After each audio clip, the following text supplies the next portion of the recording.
Reageer. Hoi allemaal en welkom bij de eerste podcast van Digging Up History. Ik ben Jascha en onze eerste gast heeft eigenlijk geen introductie nodig. De Toy Soldier, Ruud Klein, stel jezelf maar voor. Hey allemaal. En eet smakelijk. Alles gaat door elkaar heen. Ik moet het geluid van mijn tweede computer nog vastzetten en ik zit nog een banaan te eten. Lekker op voorbereiding. Maar misschien is dat wel de beste voorbereiding die je kan hebben, want zo ben ik. Ja, dat is waar. Zo werkt het nou eenmaal. Nou, leuk dat je er bent en eet smakelijk. Dankjewel. Hey, voordat wij gaan beginnen, wil ik eigenlijk met iets anders beginnen. Kan jij nog even rustig je banaan opeten en zo? Wij hebben een... Ik ga hem gelijk even in beeld brengen. Ik ga hem nog even niet in beeld brengen, want hij ligt buiten bereik. Ik ga het eerst even vertellen. Wij hebben een hele leuke giveaway vanavond. En jij gaat eigenlijk bepalen wie die giveaway gaat ontvangen. Jij. Ik heb natuurlijk een heleboel vragen voor je. Maar we hebben de kijkers gevraagd om ook met vragen te komen. Nou, als het goed is, gaan zij dat leuk intypen en zo. Ed, hier achter de schermen, die kunnen jullie niet zien, maar ik wel. Gaat daar vragen uitpikken. Ik kan namelijk de vragen ook niet zien, bewust niet. Ruud ook niet. De leukste, de enthousiaste, de origineelste vragen, die pikken we daaruit. Als ik klaar ben met mijn vragen, gaan we die stellen aan jou. En jij gaat op het eind daar de vraag uitpikken waarvan jij zegt, nou dat was hem. Nou, en die gaat idee. dus winnen. Top idee. Ga ik even laten zien wat je kan winnen natuurlijk. Ik weet niet, kan dat al? Gaan we nu al meteen al zeggen wat... Ja, we gaan meteen vertellen wat het is. Want we hebben namelijk een hele gave kalender ontvangen van Danny Borgreven van Detectorist leuk. Holland. Ja, nou, dan vind ik mijn eigen vraag het beste. Ja, jammer joh. Nou, die gaan wij dus weggeven. Daar doen wij, om het compleet te maken. Ja, nou, Ed gaat hem ook in beeld brengen. Een leuke sticker bij van Digging Up History. En nog een leuke sticker bij van, daar ergens, van de Garrett Girl Holland.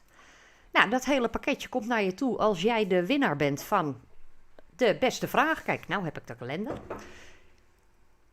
Goed in het licht, zo. Hier, zo, daar is die. Kan je hem goed zien? Ja. Nou, mooi. Die met de stickers kun je winnen als jij degene bent met de leukste vraag voor Ruud. En je staat er zelf ook in, hè? Ja, op de februari maand. Met Garrett Girl Miss Februari. Ja, nou hey, als ik dan toch iets moet bereiken in het leven, dan maar Garrett Girl Miss Februari. Ja. Nou, dan pak ik even mijn vragen erbij, want ik moet je heel eerlijk zeggen dat ik uit mijn hoofd niet meer... ik sla gewoon echt in mijn zenuwen een heel stuk over. Mocht jij die kalender nou niet winnen en wil je hem wel heel graag hebben, dan kun je Danny Borgreven een berichtje sturen. Of even lid worden van zijn pagina, Detectorist Holland. Daar kun je de kalender ook op bestellen. En dan denk ik dat ik klaar ben voor jouw vragen, Ruud. Nou, ik weet niet dan hoe ben jij ik er ook er... klaar voor. Ja, ik ben er ook klaar voor. Ja, is je banaan op? Mijn banaan is op. Dus ik heb geen honger meer. Nou, mooi zo. Daar komt hij dan, de allereerste.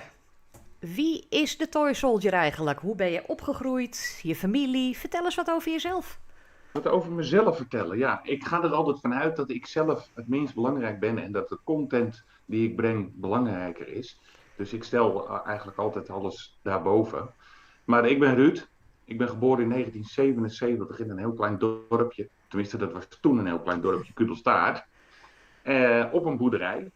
En met één oudere broer. Die is 3,5 jaar ouder dan mij.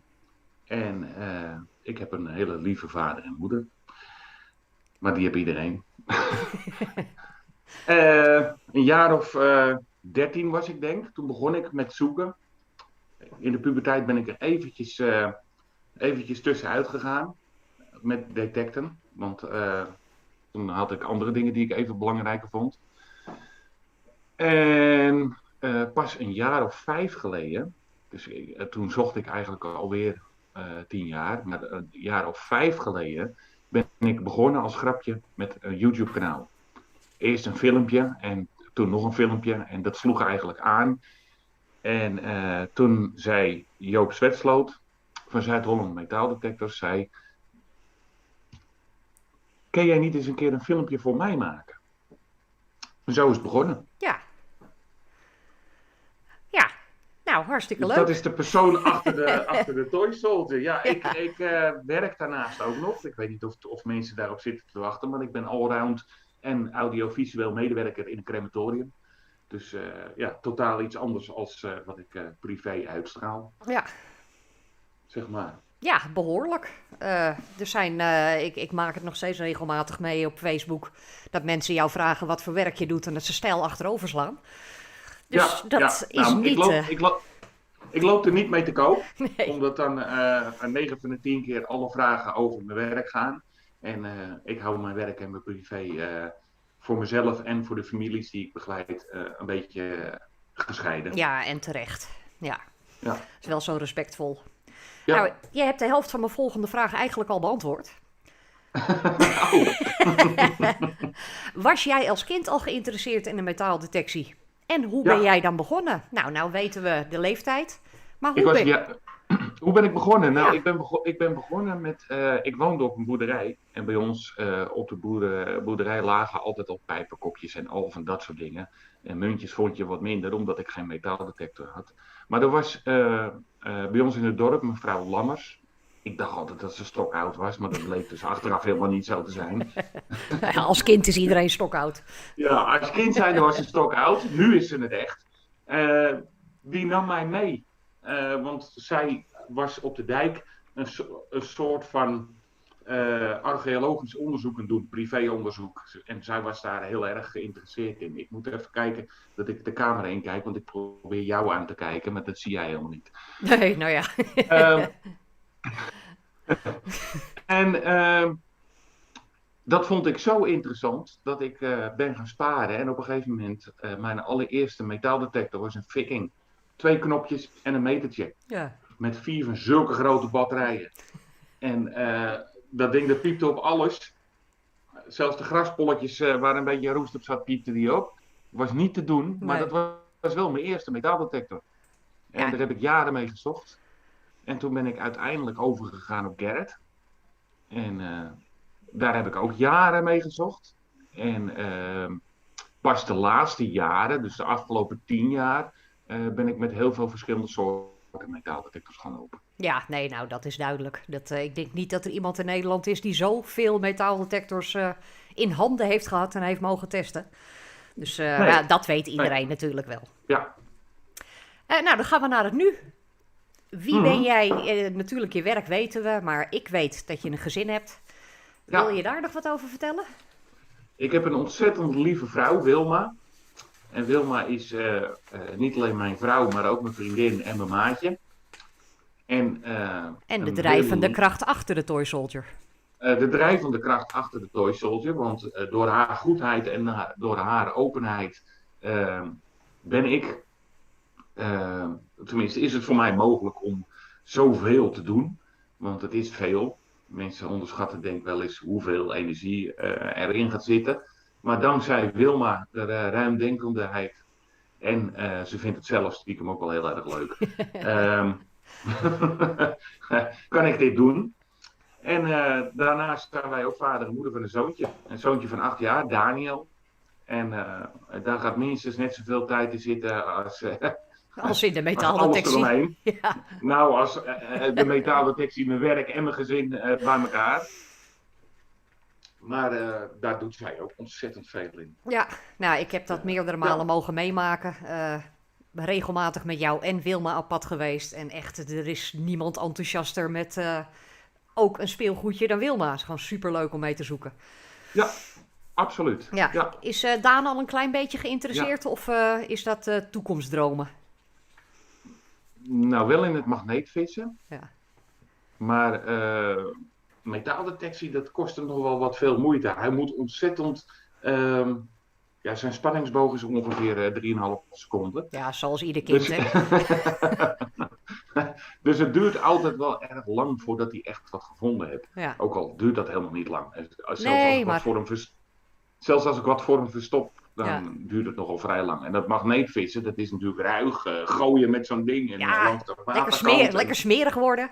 Ja, troep en Ja, met een beetje geluk nog iets wat niet mag. Dus ja. Nee, hartstikke leuk. ja, daar is hij op dit moment meer voor te porren. Maar ik ben de laatste die hem pusht of een kant in duwt. Hij mag Ja, totaal zelf weten wat hij doet. ja. Vindt hij het leuk, mag hij mee. Vindt hij het niet leuk, hoeft hij niet mee. Nee, nou, dat hebben wij Nee. hier precies hetzelfde hoor. Niet met Ja. magneetvissen dan, want ik heb dat dus echt nog nooit gedaan. Maar Als hij hey, maar niet op wie voetballen weet. gaat. Nee, dat is niet zijn ding. Dat weet ik zeker. Hij is erg Als hij geïnteresseerd maar in niet op YouTube voetballen gaat. Want momenteel. dan moet, de- Dan schoppen als ze ik, misschien als half Daniel... dood. Ja, maar dat is beter dan. Ja, nou wijken we af.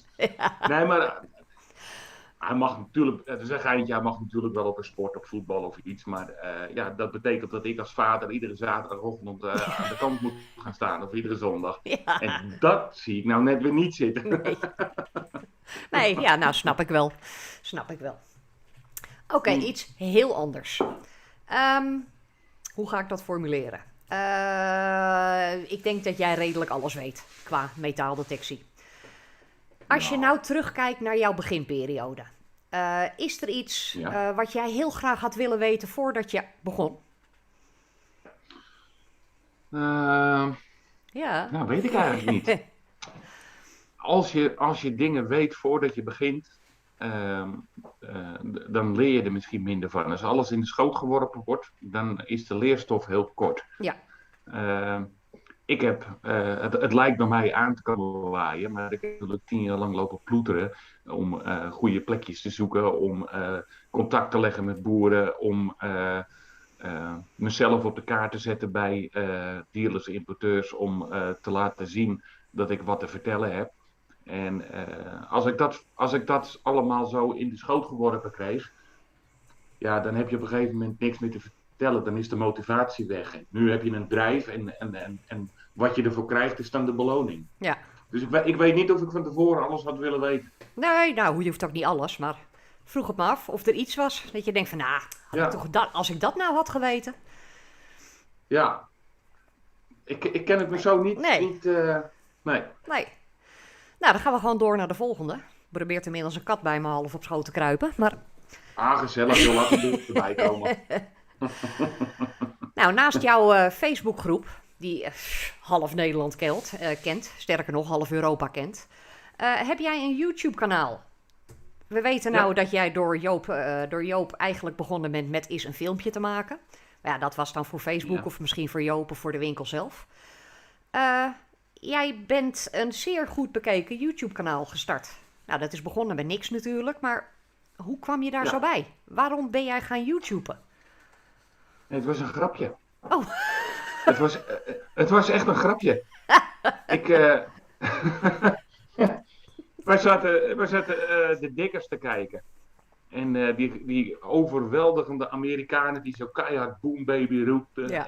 Ja, verschrikkelijk. En helemaal uit een plaat gaan voor een musketkogel. Ja. Dus wij wilden een persiflage erop maken. Dat was een grapje. Ja, maar Dus wij, die wie is video is wij? ondertussen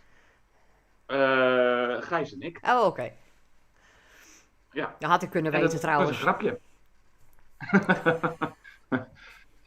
En de eerste 4 video's waren overdreven, not done, sloeg nergens op en zijn ook van YouTube afgehaald. Oh, ik wou ze net gaan opzoeken eigenlijk.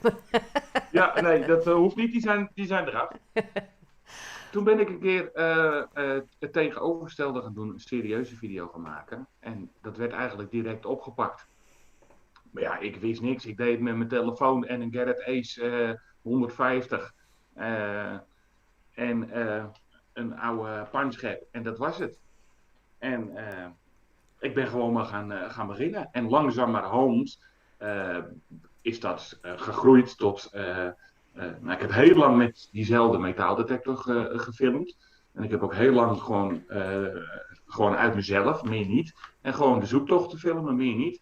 En steeds meer. Maar ik denk dat de trick waarom het gegroeid is je moet proberen iets anders te brengen dan alle anderen.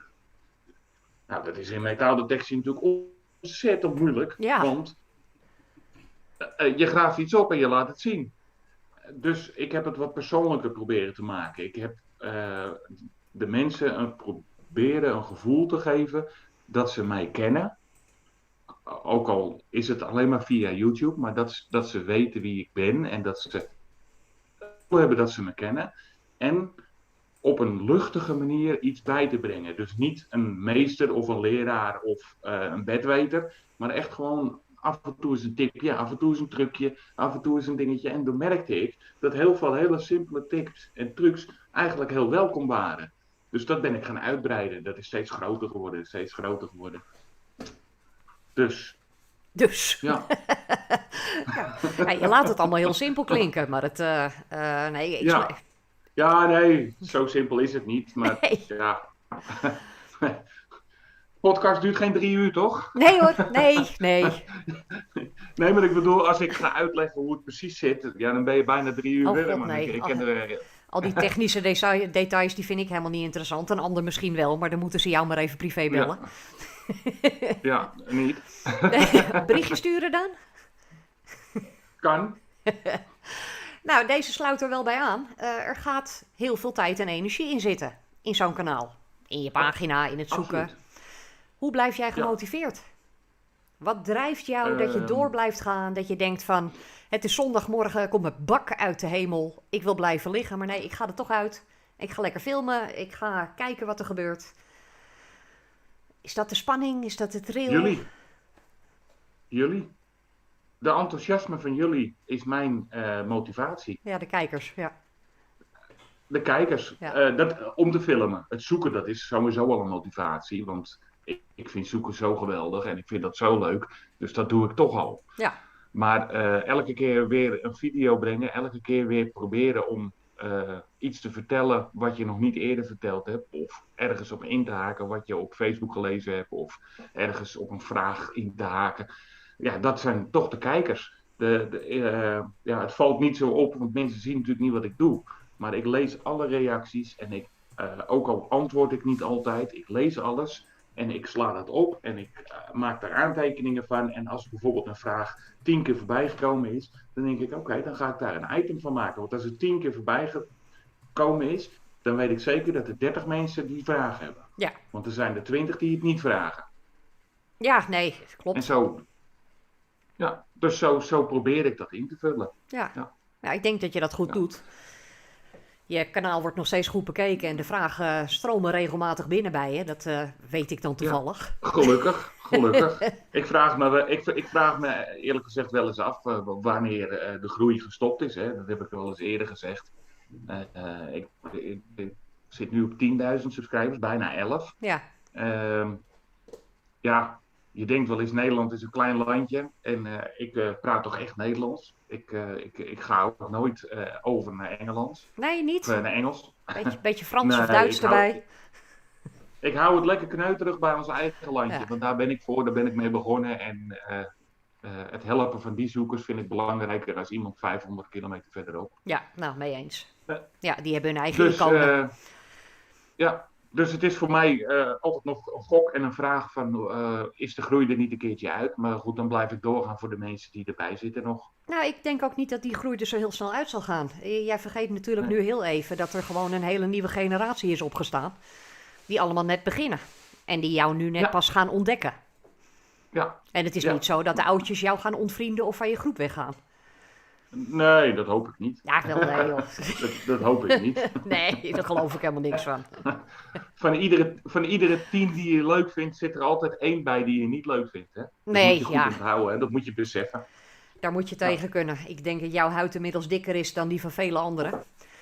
Ja, ik heb een olifantenhuidje gekregen. Ja. Nou, Absoluut. misschien ook nodig. Jammer, Ja. maar misschien Ja. ook nodig. Ja. Ja, maar dat is in heel social media natuurlijk zo. Ja. Nou ja, dit zijn Ja. mijn eerste stappen op social media, behalve de Ja. Facebookgroepen. Ja. En ik ben overal op voorbereid. Ik Je ben gaat- voorbereid op stotteren en op camera's die uitvallen. Duimpjes omlaag gaan we ook krijgen. Hoort erbij, weet ik. Ja. Maar meer dan ons best kunnen we toch niet doen. En dat geldt Nee, helemaal precies. voor jou. Ja, Ja, nou door. Volgende. de eerste duimpjes omlaag, ik weet het nog wel, ik was woest. Ja. Hoe kan iemand dat nou doen? Ja, flik je me nou zeg.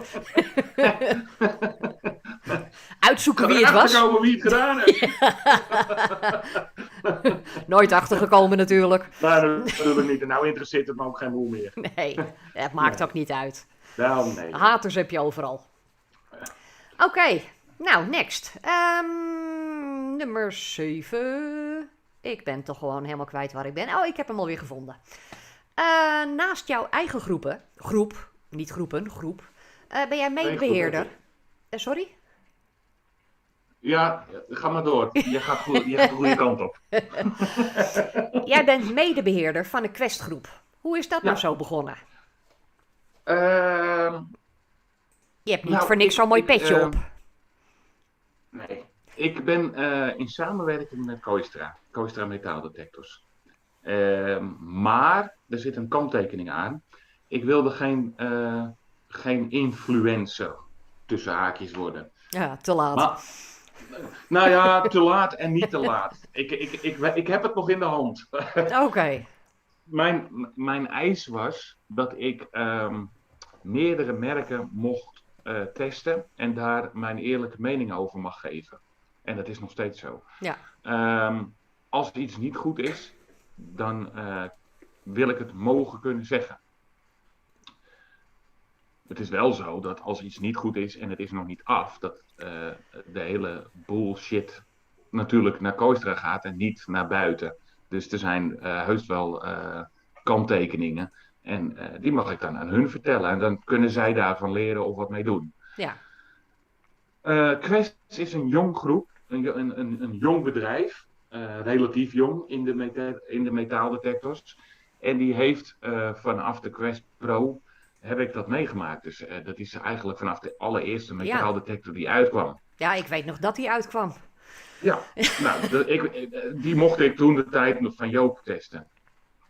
En daar heb ik een review voor geschreven. Die is niet naar buiten gebracht, want dat schrijf ik altijd intern. En nou, daar heeft Quest wat mee gedaan. Uiteindelijk zijn er meerdere Quest-modellen gekomen. En elke keer kwam ik met die Quest in aanraking. Elke keer gaf ik een review. En elke keer zei Quest van, nou, daar hebben we wat aan. Dat is input waar we wat mee kunnen. En langzamerhand is dat steeds meer gegroeid. En nu zitten we dus op een moment dat ik Quest-expert mag zijn. Dat wil dus zeggen dat ik vaste tester ben van Quest en ook wat te zeggen heb. Dat is maar een heel klein beetje hoor, maar... Toch. En Quest is als enige bedrijf die het goedkeurt dat ik andere merken ook mag reviewen. Ik zal dus nooit van een ander merk een testexpert kunnen worden, omdat als je daar testexpert wordt, dan ben je echt voor dat bedrijf. En dan zijn andere merken te verwaarlozen in die zin dat je daar, want je bent een soort reclamemannetje. Ja, nou, daar ga je dan minder... Ja, nee, ik snap je. Ja. Ja, nou dat is bij Quest niet het geval. Bij Quest mag ik Quest-expert zijn. Ik mag de nieuwe producten testen, al ver voordat ze in beeld zijn. Dus echt in de pre-stadium. En als ze klaar zijn, mag ik ze aan iedereen laten zien en uitleggen. En een review geven. Maar daarnaast kan ik gewoon al het andere wat ik doe ook doen. En ik vind dat dat de enigste manier is om een objectieve mening te krijgen over iets. Door ook naar andere dingen te kunnen kijken. Ja. Dus dat heb ik een beetje... Afgedwongen is een groot woord, maar dat is wel een beetje waar ik voor sta. Ja. Ik kan pas wat over A zeggen als ik weet hoe B is. En door te erkennen hoe goed merk B is, kan je ook iets aan merk A doen. Ja. Dus ben ik nog te volgen? Ja, nee, ja, ik volg je. Gelukkig ken ik je een beetje, dus het is voor mij niet heel lastig. Nee, maar het lijkt me gewoon een heel duidelijk verhaal. Je bent hartstikke leuk bezig met Quest. En daarnaast doe je je eigen ding met andere merken. Ja. Ik heb dat zelf meerdere malen met je mee mogen maken met Gerrits testen. Daar ben jij, en ik kan dat echt oprecht zeggen, daar ben jij net zo objectief in als dat jij een nieuwe Quest aan het testen bent. En ik heb jou nog nooit horen zeggen van deze is beter dan een ander. Want iedere detector heeft zijn kwaliteiten en zijn minpunten. Ja, maar ik ben er ook niet voor om één merk of een bepaalde metaaldetector zo ver te prijzen boven andere.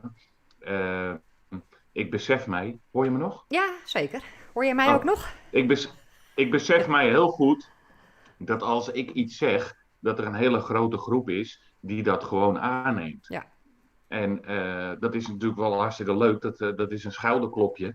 Maar daar moet je ook voorzichtig mee omgaan. ja, Want op het moment dat je dus iets afkraakt of iets verkeerd zegt, kan dat hele grote gevolgen hebben. En ik vind dat geen enkel bedrijf of geen enkel mens of onderneming dat verdient of dat kan gebruiken. Dus probeer ik heel zorgvuldig met mijn mening om te gaan. ja. Ja, Ik denk dat je daar heel goed in aan het slagen bent. ja. Dus, nou, schouderklopje erbij. Ik kan er niet bij, maar... ja, nou ja. Een hele andere. Je hebt het regelmatig in beeld in je handen. Je glas, Villa Joep. Je hebt Ja, net samen met je meisje weer een prachtige actie afgerond. Die, als ja, ik me niet vergis, €895 heeft opgebracht. Ja, wat een ja, monsterbedrag. ja, Gefeliciteerd daarmee. ja. Dankjewel. Ja, Daar zijn we nee, ja, heel erg blij mee. geweldig. Nou, mijn eerste zoekdag, allereerste zoekdag ooit, was jouw Villa Joepdag. Je Eh, allereerste gouden ring. ja, dat ook nog eens een keer, ja, ja. Hele veld over. Is het een knelring? Is het een knelring? Nee, het is een gouden ring. Die ja. Ja. Ja, Allereerste gouden ring op je allereerste zoekdag was bij, bij mij bij de Villa bij Joepdag. Villa Joep. Ja, nou, iedereen kent Ja, je Villa Joep acties. Ik ben ja. ook heel blij dat ze goed bekeken en goed gesponsord en alles goed. Helemaal lekker. Maar waarom Villa Joep? Ehm, nou, dat zijn meerdere redenen. Het is ontstaan bij een boerderij waarvan de kleinzoon neuroplastoom had. Die vertelde dat en we hebben ja, op een gegeven moment leer je zo'n boer kennen en die vertelde dat vol emotie. En die had een klein potje op de toonbank van zijn kaasmarkje staan. Die zegt, ja, als je wil zoeken wil je dan wat kleingeld in het potje doen, want het is voor Villa Joep. Dus ik zeg van, joh, hoe zit dat nou? Hoeveel brengt dat nou op? Dus hij keek me een beetje raar aan. Toen zegt hij, nou ja, afgelopen maand hadden we wel €17. Oh, Dus ik schoot een beetje in de lach. Ik zeg, ja, maar dat kan toch niet zo? Dus ik ben me erin gaan verdiepen. En Villa Joep is een organisatie, een stichting, die volledig uit vrijwilligers bestaat. Dus al het geld wat geïnvesteerd wordt in Villa Joep, gaat ook naar onderzoek, hulp, steun, spullen naar Villa Joep. Niet naar een of andere manager die er boven zit of iemand anders. Het zijn alleen maar vrijwilligers. ja. En dat trekt mij ten eerste al heel erg aan. En dan ja, die arme kindjes die geboren worden met neuroplastoom. Ik bedoel, hoe slecht kan je begin zijn? Ja. Ja, nee. Toen zeg ik tegen die boer. Ja, nou ja, goed, daar hoeven we niet heel veel woorden over vuil te maken. Ik bedoel, het is gewoon heel duidelijk. Ja. En die boerderij die was groot zat. Dus ik zeg tegen die boer, ik zeg, wat nou als ik een zoekdag bij jou organiseer? Was natuurlijk een beetje een gok. Ik had het er samen met Gijsel over gehad. En ik had het er met Wilma al over gehad. Dus wij naar die boer toe. Ik zeg, joh, als we nou eens een zoekdag organiseren. En de intree en de loodjes en de opbrengst stoppen we in dat olifantje wat bij jou op je toonbank staat. Nou, dat past er natuurlijk niet.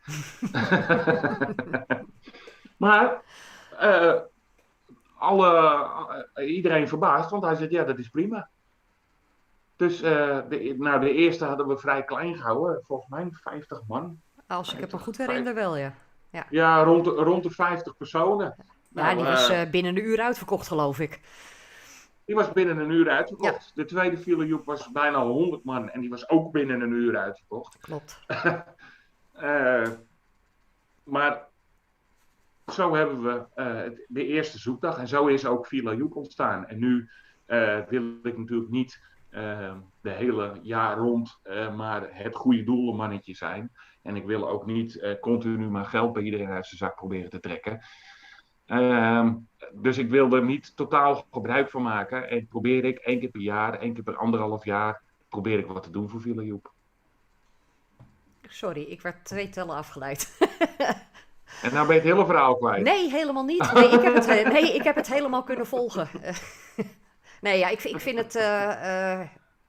ik kom niet op het woord. Een inspiratie. Eh, Ja, ik ja, vind het gewoon heel erg goed. En ik ben heel erg blij dat jullie acties zo ontzettend goed lopen. ja, ja. De glazen actie, is die nu definitief afgelopen? In principe wel. Ja, ik Ehm, voel een maar. nou, het is een beetje uit de hand gelopen. Ik zei heel spontaan van, hey, dat ga ik even doen. Maar dat kost me een half uur per glas om te maken. Ehm, ben je er nog? Hier zit ik hoor. Ja, sorry. Ed, wegwezen Ed. Het kost me een half uur om één glas te maken. Ja, En dan denk je, ach, wat is nou een half uurtje? Maar nou, ja, goed. Ik heb, ik heb er nu 40 gemaakt. ja, Dus dat is 20 uur. Dan moeten de glazen, die moet je ophalen. Die moet je stickeren. Die stickers, daar ben ik afhankelijk van iemand anders. Want ja, die stickers maak ik zelf niet. Eh, Dan moeten ze allemaal per post. Nou, gelukkig zijn van alle glazen die ik verstuurd heb maar eentje stuk. Dus die moet ik nog opnieuw maken en weer versturen.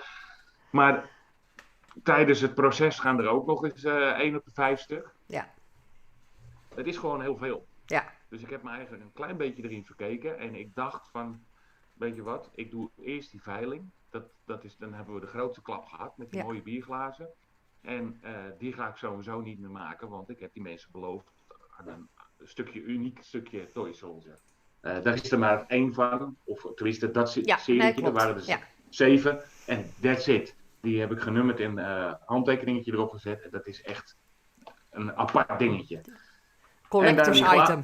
Ja, nou ja, en die glazen eigenlijk ook, maar daar zijn er dan wel veel meer van gemaakt. Maar Ja, ja, nog steeds uniek. Ja, maar ik ben bang, ik wil het ook niet helemaal uitmelken. Nee, hoeft ook niet. Nee, je bent gewoon Nee. hartstikke goed bezig. Ik Ja. krijg een klein seintje dat we even 5 minuutjes ertussenuit gaan.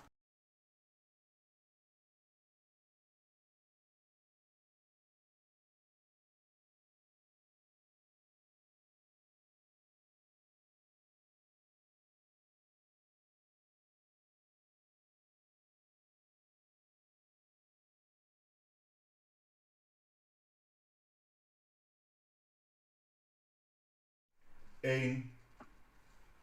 En als het goed is, zijn we weer live. Yes. Nou, welkom terug allemaal. Even een Allemaal. klein technisch alle 10. mankementje verholpen, hopen we. Ruud heeft 1 computer uitgezet van zijn 20.000 computers. Nee, 2. Oh, oké. 2. Ene. Flauw. Nou denkt iedereen dat ik een of andere... Nee hoor, nee. Nou, terug naar de vragen. Terug naar de hobby zelfs.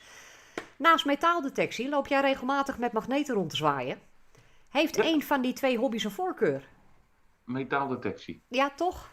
Het is Ja, niet... daar hoef ik niet over na te nee, ik denken. merk het. Ik wou nog gaan vragen, Nee, maar- is dat afhankelijk van weersomstandigheden of state of mind? Of... Ja, dat wel. Dat wel.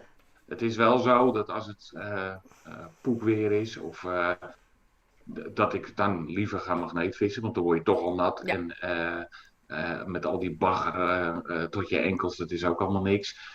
En het is ook zo, in de winter is het echt mijn metaaldetectie seizoen. In de zomer is dat wat minder. In de zomer ben ik wat meer met magneetvissen bezig. En dat komt ook omdat in de zomer heel veel boeren gewoon liever niet hebben dat je op het veld loopt. Ja, vogeltjes, Dus, ingezaaid, noem het maar op. Noem het allemaal maar op. Ja. Koeien, pinken, Ja. kalfjes, vogeltjes, gras. Etcetera. Ja, en het is ook zo, voor mij is magneetvissen ook een sociaal dingetje. Je kan bijvoorbeeld wel met 10 man gaan magneetvissen spontaan. Maar 10 man op een veld valt vaak niet mee. Nee, wordt erg, Nee. erg knus. Ja, het wordt al erg knus, maar dan ben je zo door je veldjes heen. Ja, nou ja, plus bij het Dus, magneten heb je regelmatig meerdere handen nodig om die kluizen en die scooters uit het water te trekken.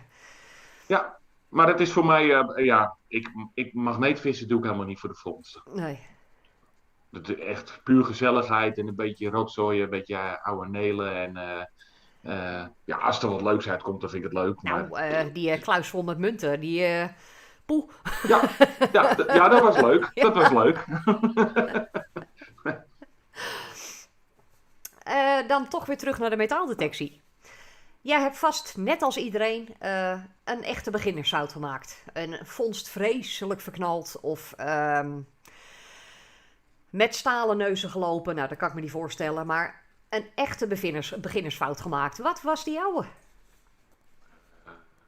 Ja, ik heb zoveel fouten gemaakt. Ja, nee, eentje. Gewoon eentje dat je denkt van, Eentje. hoe had ik dat denk nou dat kunnen doen? De meest voorkomende fout. Toevallig heb ik zo'n potje hier ook. Nou, ik ga ook meteen zo zitten, alsof ik het dan beter zie. Ik weet niet of jullie het zo kunnen zien. Ja, we kunnen Maar het dit zien. zijn Ik allemaal zie muntjes, zilveren muntjes. Allemaal zilveren muntjes die gebroken zijn. Kijk, er zit allemaal een stukje van af. Ja, zo'n En dat komt gewoon. Of. Kijk hier ook. En dat gebeurt wapenstuiver. soms. Bezemstuiver. Nee. Nee, ik denk het niet. Die zijn kleiner. Nee, deze kan je wel raden. Zulke grote vingers heb je toch niet? Ja, ik zie een rijder. Maar wat er gebeurt is, in heel veel gevallen, dan zijn die muntjes die zijn zo dun en dan ben je te ongeduldig. Eigenlijk wat je moet doen met dit soort muntjes is, als je ze uit de grond haalt, dan moet je ze even een dagje laten leggen. Dan drogen ze rustig op en dan worden ze wat harder. Oh, echt? Als ze zo vochtig uit de grond komen, dan zijn ze nog heel zacht. Maar wat er ook gebeurt is, als je het dan schoonmaakt en je wrijft ze zo tussen je vingers, Ja. dan kan het zomaar zijn dat een haarscheurtje knapt. En dan breek je zo door midden. Dat kan natuurlijk altijd gebeuren, maar als je dat net na het zoeken gaat doen, dan is de kans groter. Oké. Maar iedereen, ook ik, doet dat niet. Want je wil s'avonds weten wat het is. Ik zit tegelijkertijd al te denken van die moet ik onthouden en gaan doen. En tegelijkertijd heel realistisch te wezen, dat gaat mij niet lukken. Nee, dat doet niemand, dat doe ik ook niet. Want je wil s'avonds, je komt thuis, het eerste wat je doet is die zak aan de kant leggen en je zilver in de citroen leggen. Je laat het Ik nou noem maar even overkomen wat. alsof je iedere keer met een zak zilver thuis komt. Nee, die zak met rotzooi die ploft aan de kant. Oh. En die 2 muntjes van zilver die gaan meteen in de citroen. Nee, die zak met zilver, daar ben jij goed in. Ja, nog even. Maar wat er dus gebeurt is, en het gebeurt ook zelfs op het veld wel eens. Want eigenlijk moet je zo'n muntje, als je ziet van, hey, ik heb een zilver muntje. Eigenlijk moet je dan zeggen, oké, coinpad, muntje erin, thuis op mijn gemak doen. Ja. Maar nou ja, beginnersfout. Ik denk dat iedereen die fout al maakt, toch even Ja, even wrijven. en knak. Ik denk dat dat wel een van de meest voorkomende fouten is. En ook ik ben daar schuldig aan. En hoe moeten we dit nou aanpakken dat dat niet gebeurt? Ja, geduld hebben. Geduld hebben. Geduld en de rust bewaren. Ja. Het muntje voorzichtig pakken. In je vochtige coinpad doen. Dus je hebt zo'n mooi schuimpje. Ja, dat nee, wordt ik nat weet te het. zijn. Ja, jij wel. Ja. Met die andere 9 kijkers.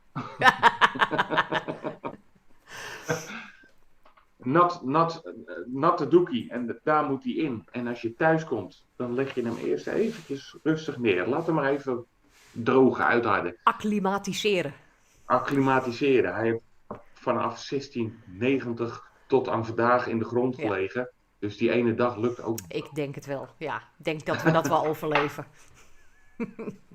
Nou, duidelijk. Dus, Nou, ja. dan heb ik een hele makkelijke vraag. En de meest saaie vraag ooit, want die is je al 40.000 keer gevraagd. Ik ga hem toch anders stellen. Wat? Scheepjesschelling. Nee, Oh, ik wil helemaal niet weten wat jouw bucketlister is. Dat is... dat is trouwens ook mijn bucketlister. Maar nee, dat was mijn vraag niet. oh, sorry. Wat is jouw topvondst? En dan niet zozeer, want ik weet al lang wat jouw topvondst is. Want als het goed is, komt die nu hier ergens in beeld. Of is die dat waarschijnlijk al, maar dat kan ik niet zien. Maar waarom is dat jouw topvondst? Dan moet ik even goed nadenken. Het is de bros die in beeld is? Het is de broche, ja. Ja, oké. Ik denk dat dat de topvondst is, omdat de techniek die daarachter zit en de bijzonderheid dat die nog zo in die conditie gevonden is.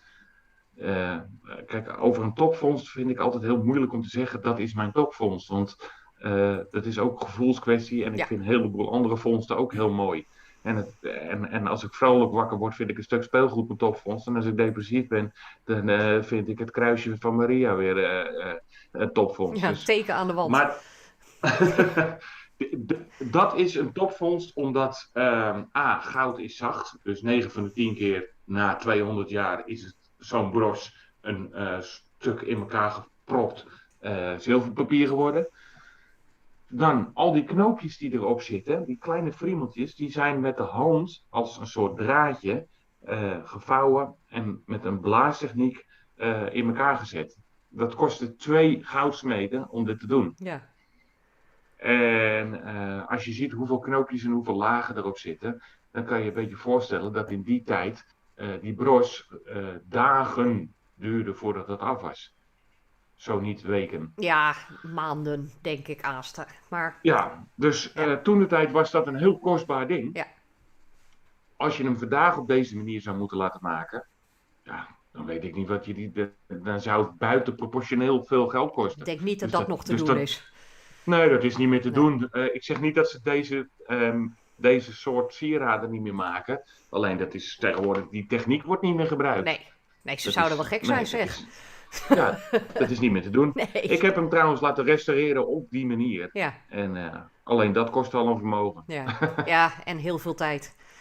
Ja, Ja, dus ja, nou, vandaar dat het wel een van mijn mooiste vondsten ja, is. hij is ook prachtig. Het is echt prachtig. Het paardje is ook prachtig en veel dingen zijn prachtig, maar die broche, dat is misselijkmakend.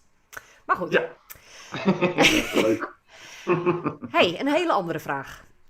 Als jij, wij allemaal, maar als jij een tijdmachine had, naar welke eeuw zou jij toegaan en waarom?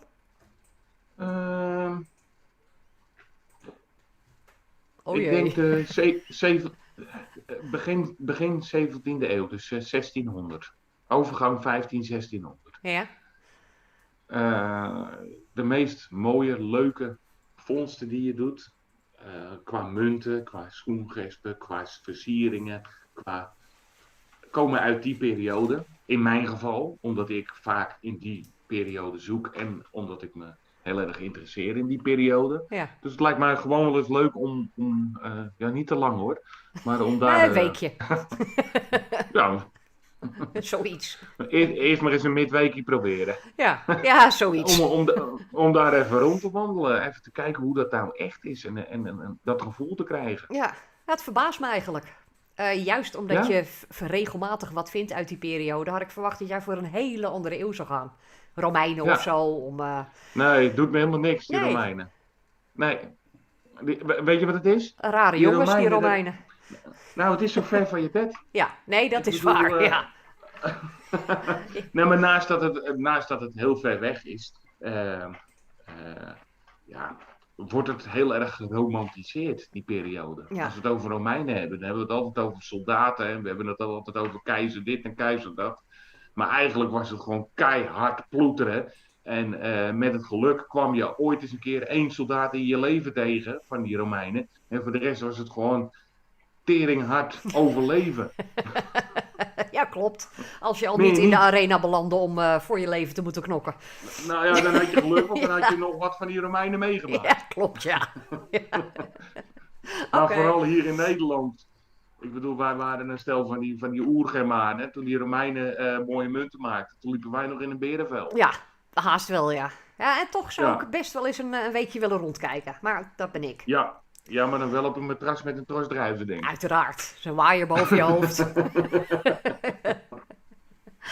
Oké, dan mijn laatste vraag voordat we naar de kijkersvragen gaan. Waar zie jij jezelf over 10 jaar? Wat ben je dan aan het doen? Wat mogen wij nog verwachten van jou? Eh, ja, vind ik heel moeilijk. Ja, snap ik. Vind ik heel moeilijk. 10 jaar geleden had ik geen YouTube-kanaal. Misschien over 10 jaar ook al niet. Ik weet het niet. Mensen gaan misschien denken. Kijk, er zijn heel veel YouTubers die nu beginnen. Hè? Toen ik begon, toen had je zeg maar 3 kanalen die over metaaldetectie gingen in Nederland. En ik was dan gewoon eentje die iets vernieuwends bracht, want 3 is niet zoveel.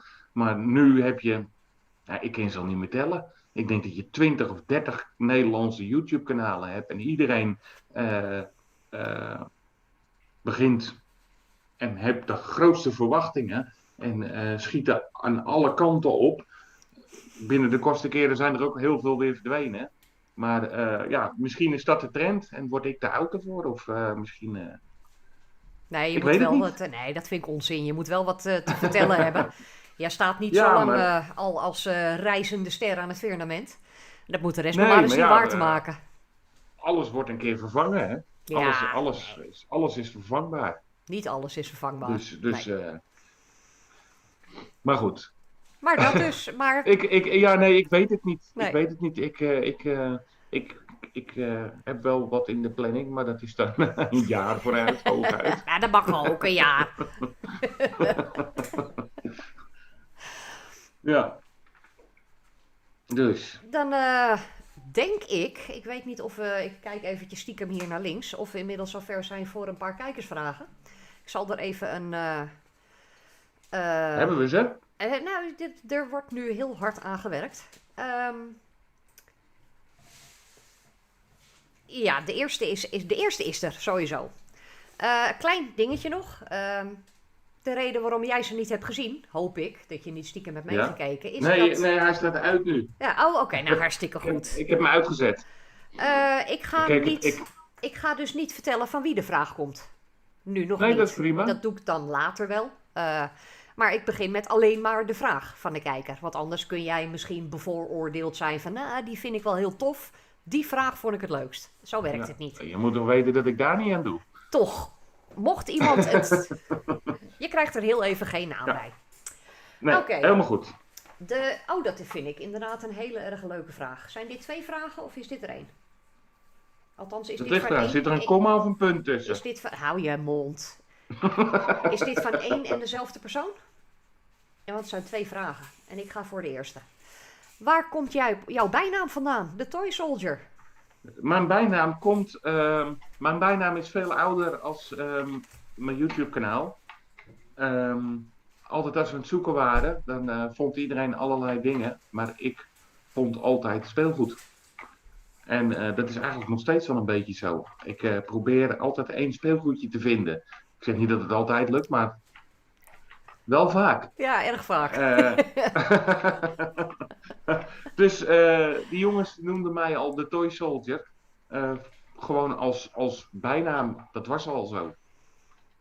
En is nooit meer weggegaan. Nee, het is alleen maar groter geworden. Ja, diezelfde persoon, daar hing een stukje vragen vast. Vandaar mijn vraag net. Met de technische kant hier links van me. Wat was jouw eerste speelgoedje? Weet je dat nog? Jazeker, een paardje. Ja. Kan ook haast niet missen.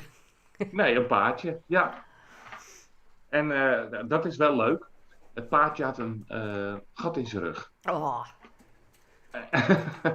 En toen wist ik nog niet waarom dat was. ja. Uiteindelijk wist ik natuurlijk wel dat dat gat is om een soldaatje op te zetten. En dan komt het leuke gedeelte. Want wij hadden natuurlijk wel ook op een gegeven moment soldaatjes. Ik waar zat zo'n er al op pennetje te aan zat. wachten. Ja. Huh? Dus als wij een soldaatje vinden, dan riep ik altijd aan Gijs, ik heb een soldaatje. En dan zei hij altijd, met of zonder piemel? Ja. Het stokje om hem op de paard te zetten. Ja. Ja, Ja. nee, die had ik haast moeten zien aankomen. Ik weet mijn eerste soldaatje namelijk nog op die manier. Dat ik echt naar dat ding stond te kijken en ik denk, serieus? En dat is kinderspeelgoed? Wist ik veel. Ja. Goed, de volgende. Ik kan hem niet helemaal lezen.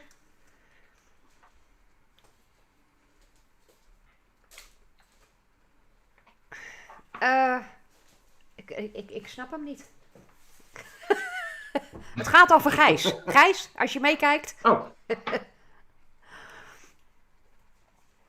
Hoe is Gijs? Oh, ja, ik lees gewoon een heel stuk verkeerd. Hoe is Gijs betrokken in jouw films? Zoekt Gijs nog en moet je hem overhalen om mee te gaan zoeken? Maar eigenlijk, Nee, hoe is Gijs hierin beland? Wie is Gijs? Wat Hoe is doet Gijs Gijs? bij jou? Ja, Gijs is al meer dan 25 jaar mijn vriend. Mijn steun. We vissen samen, we magneetvissen samen. We metaaldetecten samen. En we doen eigenlijk heel veel samen. Ja. Gijs is Eh, vast meubilair bij jou. ja, maar Gijs heeft fibromyalgie, weet ik Mhm. veel hoe je het uitspreekt. Iets met je spieren. Ja. En dat houdt dus in dat hij A, niet altijd kan en B, het niet altijd lang volhoudt. Ehm Gijs is ook niet iemand die heel erg geïnteresseerd is in social media en hij vindt camera's en alles. Hij vindt het leuk, maar niet om zelf te doen. Nee. Ik ben er wel mee doorgegaan en ik vind het wel heel erg leuk. Maar Gijs steunt mij daarin en is gewoon als vriend zijnde betrokken bij de Toy Soldier. Bewust niet in de Toy Soldier als in een team, als in betrokken. Omdat ik vind dat je met vrienden en familie niks zakelijks of niks vast moet gaan doen. Want vroeg of laat krijg je daar last van. Of, als Gijs geen zin heeft, heeft hij geen zin. Nee, Als ja, Gijs en wel terecht. zin heeft, ja. En als Gijs wel zin heeft, heeft hij wel zin. Ja. En als ik iets anders ga doen, of met iemand anders wat afspreek, of een zakelijk iets moet bespreken, dan hoeft Gijs daar niet mee belast te worden. Nee. Dus Gijs is puur gewoon een vriend. Een vormig aanhangsel wat aan me vast zit. En waar ik heel blij mee ben. Yes. Maar Je schaduw en je tweelingbroer en een oprechte vriend. ja, Ja, nou, maar, ik niet, heb... maar niet in de Toy Soldier zijnde. Nee, nou, ik heb Gijs zelf ook mogen ontmoeten meerdere malen. Ik ben groot fan, dus mocht hij Ja. weer eens mee willen filmen, ik vind het leuk. Ik weet zeker vele anderen ook. Nou ja, hij gaat ook wel mee. Ja, weet ik. Ik weet Maar ook dat het hem mag- meer moeite kost. Ja, met magneetvissen gaat hij wat vaker mee, maar dat is gewoon simpelweg omdat hij dan ook heel vaak gewoon even langs de kant een bammetje eet, even met die jongens praat, even helpt, even met Daniel bezig is. Ja, gewoon En, gezellig. gewoon gezellig. Ja. Ja, Nou, heel mooi. Gijs, groetjes van ons. ja. Ik ga hem overbrengen. Goed zo. De derde vraag en de laatste vraag. Want we zijn intussen alweer een uur verder aan het kleppen. Wat denk jij dat een metaaldetector over 10 jaar qua technologie meer kan dan die van nu? Dan moet je dus met iets vernieuwends komen nu, hè? Oh. Daar mag ik niks over zeggen. Nee. Oh, wat jammer dit weer. Dan verzin je maar iets. Het is een serieuze vraag, hè? Ik wil een serieus antwoord. Ja, ik ga een serieus antwoord proberen te geven. Ik denk dat de multifrequentie ondertussen echt onder de knie is. Want iedereen beweert wel dat de multifrequentie het nieuwe is van nu. Maar we zijn er nog lang niet. Bij geen enkele metaaldetector. En ik weet dat het niet leuk is om te zeggen, maar moet gewoon nog veel meer verbeterd worden. Moet veel meer onderzoek naar gedaan worden. Moet echt. En ik denk dat over 10 jaar, nou ik hoop over 5 jaar, zeg ik hoop over 2 jaar, dat Volgende week. geperfectioneerd is. Ja, nee, maar ik bedoel, Ja. dat is geen geheim wat ik vertel. Dat zal een stukje techniek zijn die veel meer naar voren gaat komen, denk ik, in de toekomst. Ja, kijk, ik hoor wel eens om me heen van beeld. We willen graag meer beeld zien. En we willen graag meer bijvoorbeeld een 3D-image of nauwkeuriger. Ja, dat werkt bijna niet. Dat is zo moeilijk. Ik heb laatst met Infernio gelopen, dat is een 3D-scanner. Ja, die je gebroken hebt toen bij de sloot. Nee. Oh. Nee. Nee, die heb ik heel netjes behandeld en die is weer in zijn geheel teruggegaan. Maar dan loop je met een 3D-scanner en dat ding kost €10.000. Totaalpakketje. Ja. En dan zie je nog steeds niet of het een munt of een... het is allemaal globaal. Ja. Het is allemaal, dus dat is voor ons niet heel toepasbaar. Misschien dat daar wat meer is, of misschien dat die techniek goedkoper gaat worden, of misschien dat. Maar Ik denk niet dat we heel veel dieper of heel veel... Wordt moeilijk. Ja, ja, goede vraag. Ja, Leuk. ja, ja. Dan heb ik nog één vraag voor jou. En dat is waarschijnlijk de meest onmogelijke van allemaal. Welke van deze 3 was voor jou de allerbeste vraag? Wie wint de kalender met de stickers? Even voor... Daar is hij weer. Tada, tada, tada, tada, tada, tada, tada, van Detectorist Holland. Ja, ik vind het inderdaad een moeilijke vraag. Want ik vond alle 3 de vragen leuk. En ik gun het ze alle 3, ongeacht dat ik niet weet wie de vragen gesteld heeft. Nee, ja, bewust niet. Denk ik dat de vraag over Gijs de winnaar mag zijn. En de reden vind ik, omdat ik het heel erg leuk vind dat mensen ook begaan zijn met Gijs. Omdat Gijs toch wel een... kijk, ik zei net van hij is niet bij de Toy Soldier. Hij zit niet in de organisatie Toy Soldier. Maar eigenlijk is Gijs natuurlijk wel een beetje een onderdeel. En Gijs hoort er natuurlijk wel bij. Ja. Zonder, Crew member. ja, zonder Gijs had het allemaal misschien wel heel anders gelopen. Ja, nou, Weet ik niet. dat zou zomaar kunnen. Ja, ja, en Dus eerlijk is eerlijk, ik had de vraag nog niet eerder gezien bij jou. Dus ik vind hem ook erg origineel. Niet dat mijn stem ertoe doet, want jij kiest. Maar bent er wel mee eens. Ja, ik ga voor de vraag van Gijs. Nou, ik heb daar inmiddels een naam bij. Dus Achterhoekdiggers, gefeliciteerd met de kalender en de Mooi stickers. werk, man. Hey, mooi werk, man. Mooi werk. Zeg ik dat goed trouwens, maar voordat ik nu de verkeerde... kijk weer even de andere kant op. Ja, dat klopt. Ja, nou ben je te laat. Ja, nee, het klopt. Ja, stuur mij even mij of Ed even een privéberichtje via Facebook. Dan kan ik je... de rest toch? Niet jou. Nee, de Achterhoekdiggers. Stuur mij even een berichtje. Dan zorg ik dat de kalender en de stickers jouw kant op komen. En gefeliciteerd. Gefeliciteerd, man. Of vrouw. Vrouw, ja. Nou, dan... Mijn laatste vraag aan jou. En daar hoef je niet op te antwoorden. Maar dat schijnt zo te horen in een podcast dat je dat vraagt. Wil jij ergens nog mee afsluiten? Wil je ons nog iets vertellen? Is er nog iets?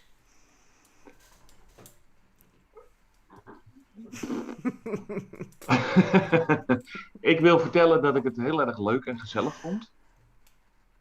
Ik vond de vragen oprecht allemaal goed. En we hebben lekker gekletst. Ja. Ik hoop dat de mensen het ook zo ervaren hebben. Ik wil je succes wensen. Dankjewel. Met alle volgende podcasts. Want Ja. ik weet hoeveel werk erin gaat zitten. Voor Zo. jou en voor Ed. Ja, nou, en Ed gaat ook een deel van de podcasts op zich nemen als interviewer. Ja, een rotwoord, hè? Ja, echt hoor. Ja. Nee, maar ik vind het heel leuk dat jullie het doen. Jullie zijn er niet daarin, want het is geen metaaldetectie podcast. Jullie zijn de eerste. Ja. En ik vind het sowieso al knap dat jullie gewoon zeggen van oké, dat gaan we doen. Nou ja, We zijn de eerste. Het is vernieuwend en het ziet er goed en verzorgd uit. Ik heb geluk dat ik jou had en niet Ed. Oh, hij hoort het, hè? Ja, en hij zit ook heel hard te lachen nu. Sorry, Ed. Maar nee, ik wil jullie gewoon heel veel succes wensen. En wij spreken elkaar nog wel weer een keer. Oh, zeker, En zeker. wie is de volgende? Of mag dat nog niet bekend worden? Nee, ik kijk eventjes naar de technische kant. Dat is wel bekend, maar dat mag nog niet bekend worden, inderdaad. Nee. Oké. En dat is heel goed dat je dat vraagt, want ik had nu gewoon mijn mond voorbij gekletst, hoor. Het is dat ik hier een hele harde krijg. Nou, dan was dat hem, Ruud. Ik wil jou heel erg bedanken. Maar ik wil ook Danny Borgreven van Detectorist Holland heel erg bedanken. Ik ga hem toch nog 1 keer in beeld brengen. Want die waar is mijn beeld? Hier is mijn beeld. Die vreselijk mooie kalender is te koop. Ja. Hij heeft daar heel veel tijd en energie in gestoken. Absoluut, ik heb het gezien, ja. Ja, dus stuur Danny een berichtje als je de kalender wil. En Danny, dank je wel voor het sponsoren van de kalender. Dat was hem. Ja. Ik wil graag afsluiten met, nou dan krijg je dat standaard riedeltje natuurlijk. Wil je niks missen? Abonneer dan op ons kanaal, Digging Up History. Uiteraard Ja. geldt dat hetzelfde voor Ruud, de Toy Soldier. Als het goed is, hebben we hier ergens, en dan weet ik niet of dat hier of daar is, maar ergens staan de kanalen waar je op Gewoon kunt alles drukken. aanklikken. Ja, precies. Gewoon alles aanklikken. Dat geldt trouwens ook voor, voor de pagina van Danny. Die kan je in Beschrijving. hier ergens in de beschrijving kun je die terugvinden. Dan hoef je er alleen maar op te klikken en dan kom je er makkelijker naartoe. Wil je nou niks missen van ons, van Ruud, van Danny? Abonneer, klik op het belletje. Ja, Ruud, zeker nu, want ik heb vanmiddag een nieuwe video online gezet. Met een kijkje in mijn vondstvitrines. goeie tip, leuk. Dus, Ruud, dankjewel. Danny, dankjewel. En kijkers thuis, dank jullie wel. yo, En tot de volgende keer. helemaal goed. Doei doei. Doeg!